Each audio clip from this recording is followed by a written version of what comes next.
হয়েছে, জয়ের ঢেউ শুরু হয়েছে।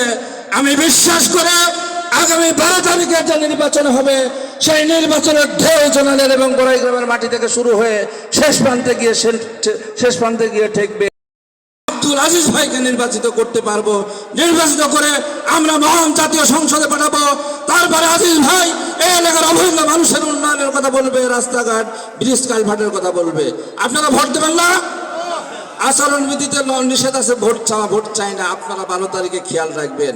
প্রিয় ভাইরা আমার, সময় সংক্ষিপ্ত, এশার নামাজের আজান হবে। আর একটি কথা বলতে চাই, বড়াই গ্রাম গুরুদাসপুরের 300টি গ্রাম আজিজ ভাইকে আপনারা ইচ্ছা করলেই কিন্তু পাবেন না।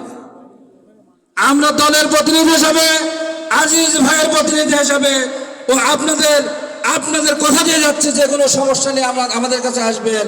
আমরা দায়িত্ব নিয়ে বলছি, আপনাদের পাশে থাকবো, আপনাদের সাথে থাকবো এবং 12 তারিখের ওই জয়যাত্রার মধ্য দিয়ে আমরা প্রমাণ করতে চাই বাংলাদেশ জাতীয়তাবাদী দল এই আসনে বিপুল গরিষ্ঠতায় জয়লাভ করবে। এই আশাবাদ ব্যক্ত করে আমার প্রিয় নেত্রী ম্যাডাম খালেদা জিয়ার আত্মার মাগফিরাত কামনা করে, আমার প্রিয় বড় ভাই শহীদ ভাইয়ের আত্মার মাগফিরাত কামনা করে আমি আমার বক্তব্য শেষ করছি। খোদা হাফেজ। বাংলাদেশ জিন্দাবাদ।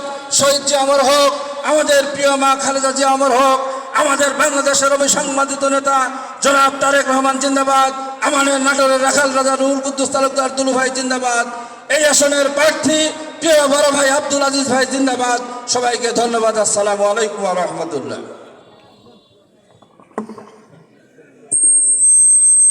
এই পর্যায়ে আমাদের মাঝে উপস্থিত হচ্ছেন 3 নং জেনারেল ইউনিয়ন